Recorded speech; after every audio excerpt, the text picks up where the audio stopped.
মহিলাদের অ্যাকাউন্টে ঢুকছে না অন্নপূর্ণা যোজনার টাকা, তাই ব্লক অফিসে এসে ক্ষোভ উগড়ে দিলেন মহিলারা।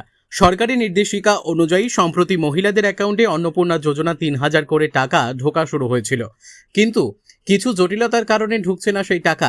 তাদের দাবি, অবিলম্বে সেই সুবিধা থেকে বঞ্চিতদের প্রকল্পের আওতায় আনতে হবে। সমস্ত রকম কাগজপত্র সঠিকভাবে জমা দেওয়ার পরেও তাদেরকে শুনানিতে ডাকা হয়েছে, কিন্তু এই বিষয়ে সাম্প্রতিককালে নয়া নির্দেশিকা জারি হয়েছে। আশাকর্মী, অঙ্গনারী কর্মী ও সহায়িকা, সিভিল ভলেন্টিয়ার ও প্যারা টিচারে কর্মরত মহিলারা আপাতত এই মুহূর্তে এই যোজনার সুবিধা থেকে বঞ্চিত থাকবেন। যদি কেউ টাকা ভুল করে পেয়েও থাকেন, তাহলে সেই টাকা তাকে রিটার্ন দিতে হবে। হিঙ্গলগঞ্জ থেকে প্রদীপ সরকারের রিপোর্ট, বিগ নিউজ বাংলা।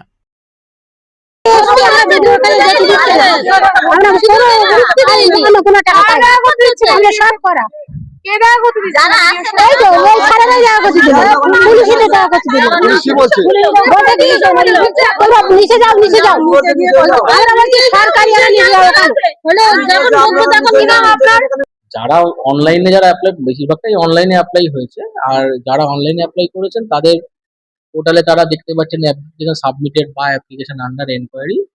এবার সেই লিস্টটা আমাদেরকে স্টেট থেকে দেওয়া হয়েছে, সেই লিস্টটা আমরা ভেরিফাই করে আমরা আমাদের এন্ড থেকে প্রসেস করে দিচ্ছি। আমাদের এটুকুই কাজ, যে অ্যাপ্লিকেশনগুলো ক্রস চেক করে সেগুলোতে যদি কোনো সমস্যা থাকে তাহলে সেটাকে রিসলভ করা, আর যদি সমস্যা না থাকে তাহলে সেটাকে পরবর্তী ধাপের জন্য প্রসেস করে দেওয়া। আমরা সেই কাজটা কমপ্লিট করে দিচ্ছি সময়ে সময়ে।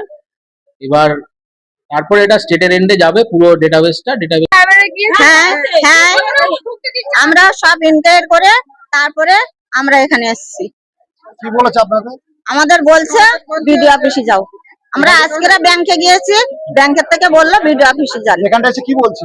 এখানে এসে এখানে ঢুকতে দিচ্ছে না, কথাই বলতে দিচ্ছে না আমাদের। আপনার নাম কি? গোলাপী মন্ডল।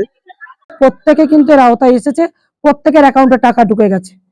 তো এই জন্য এটা বিক্ষোভ দেখাবে, আমার উপরে অভিমান করবে, এটাই তো স্বাভাবিক। কারণ আমরা কথা দিয়েছিলাম যে অন্নপূর্ণা যোজনা প্রত্যেকটা মায়েরা পাবে, কিন্তু সরকার ক্ষমতায় আসার পরে আরো একটা ভালো একটা বিষয় যেটা তুলে ধরেছেন, যারা চাকরি করেন, সরকারি চাকরি থেকে শুরু করে এবং বিভিন্ন সার্ভিস করেন, বিভিন্ন ব্যবসার মাধ্যমে যুক্ত আছে, তারা পাবেন না। তাদের ঘরের মায়েরা পাবেন না, যাদের 10-12 বিঘে জমি আছে তারা পাবেন না।